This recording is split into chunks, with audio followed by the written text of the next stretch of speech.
Putain, ça commence sérieusement à casser les couilles cette histoire de karma. Ou encore, peut-être que tu dis ce genre de phrase, hein. Putain, mais qu'est-ce que j'ai fait au bon Dieu pour vivre cette situation?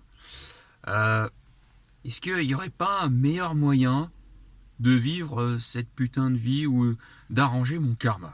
Salut à toi, c'est Tonton Pascal.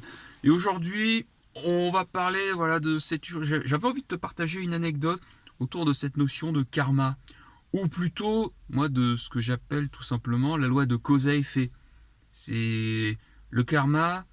J'ai déjà fait une vidéo donc sur moi ce que je considère la spiritualité. Ça s'appelle la banque spirituelle. Je te mettrai le lien quelque part ici ou ici.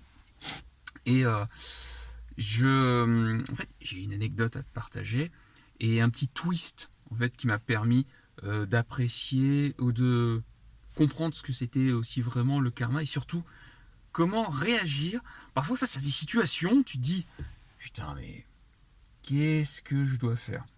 Je crois que je l'ai déjà raconté, mais je vais te repartager. Il y a quelques mois, franchement c'était compliqué. L'année 2025, je sais que ça a été le cas pour toi. Ça a été une année difficile où moi j'ai eu une baisse de chiffre d'affaires. Je me suis posé énormément de questions et je me suis dit bon, eh ben, apparemment il est temps de nettoyer la merde. Donc on va nettoyer la merde. Et c'est vrai que le karma, il faut le dire les choses comme elles sont. Une partie de la vie que tu es en train de vivre, tu es là pour nettoyer la merde.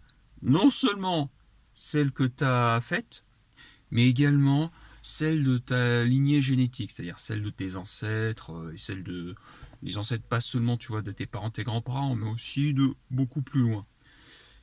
Et parfois tu dis putain mais qu'est-ce que j'ai branlé? Ça c'est encore une histoire du karma. Et c'est vrai que moi pendant des mois, et il y a quelqu'un voilà derrière cet écran qui le dira, où je disais non mais de toute façon moi aujourd'hui je suis en train de nettoyer la merde, et en plus de cela je suis doué pour nettoyer la merde des autres en plus de la mienne. Ça c'est un discours que j'ai eu pendant plusieurs mois, et en partie c'est vrai.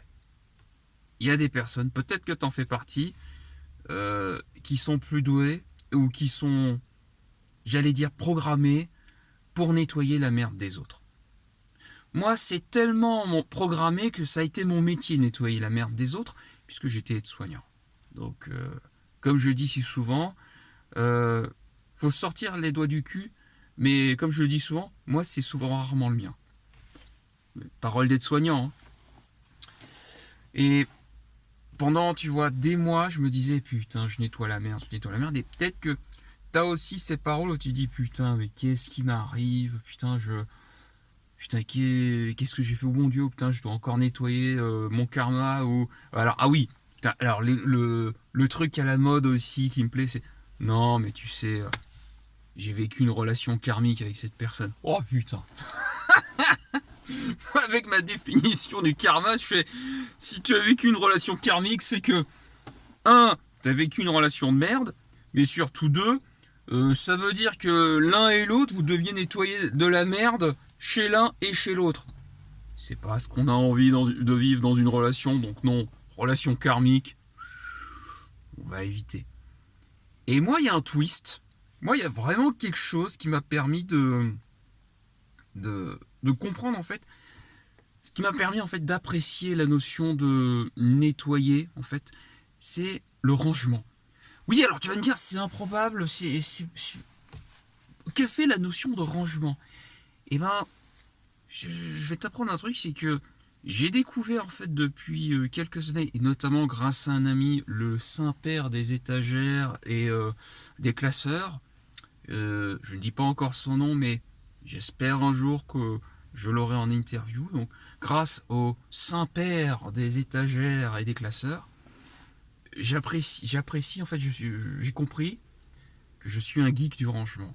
Tout ce qui me permet de bien ranger, putain, en fait, moi, ça me détend. En fait, moi, tu vois, c'est une activité qui me détend. Ça me fait du bien. Il y en a, tu vois, ils sont obligés de se mettre devant une cascade. Tu vois, ils sont obligés d'écouter, tu vois, des musiques de méditation. Non. Moi, tu mets des classeurs bien rangés. Tu mets, tu vois, des boîtes étiquetées, là. Oh, putain, moi, ça me détend. Franchement, il n'y a rien de tel.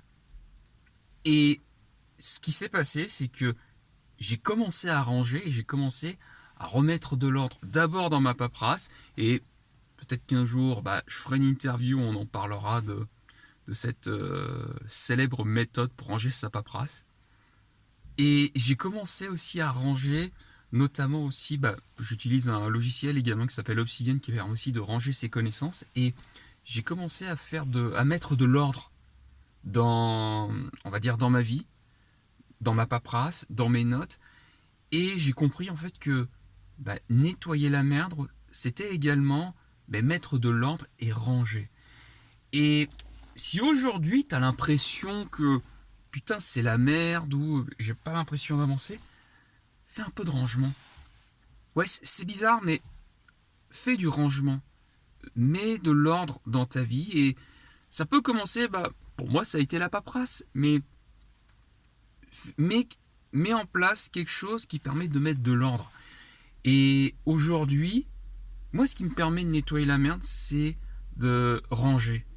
Parce qu'à partir du moment où tu ranges, tu commences le nettoyage, tu mets de l'ordre, et ensuite, à partir du moment où tu mets de l'ordre, c'est quand même beaucoup plus simple de savoir ce que tu vas garder, et surtout ensuite, ce que tu vas te débarrasser. Parce que mettre de l'ordre aussi, c'est lâcher certaines choses, et ça veut dire aussi, soit les jeter à la poubelle, soit s'en débarrasser. Ça peut être de vieilles habitudes, ça peut être des personnes également. Ça peut être de la paperasse aussi qui traîne depuis un peu trop longtemps. Mais ce que j'ai appris, en tout cas, moi, cette année, c'est que pour accueillir la nouveauté, tu as besoin aussi de libérer. Et donc, la nouveauté, le renouveau, passe aussi par la libération de certaines choses et par le fait de dégager certaines choses inutiles. D'où le fait de ranger, de nettoyer et de mettre de l'ordre. Donc, une vidéo un peu plus conceptuelle, un peu plus, je vais pas dire spirituelle, mais moi c'est des petites choses, tu vois, ce petit truc, tu vois, de mettre de l'ordre et de ranger, putain, j'avoue, moi c'est quelque chose moi qui m'aide beaucoup et dès que je peux mettre un peu de rangement et quelque chose qui me permet de me faciliter la vie, putain je le fais et franchement c'est cool. Donc voilà, qu'est-ce qu'est-ce qui aujourd'hui peut te permettre de ranger et de mettre un petit peu plus d'ordre dans ta vie, que ce soit dans ta vie pro ou dans ta vie perso. Voilà, abonne-toi pour recevoir de nouvelles vidéos et je te dis à très très vite. Salut.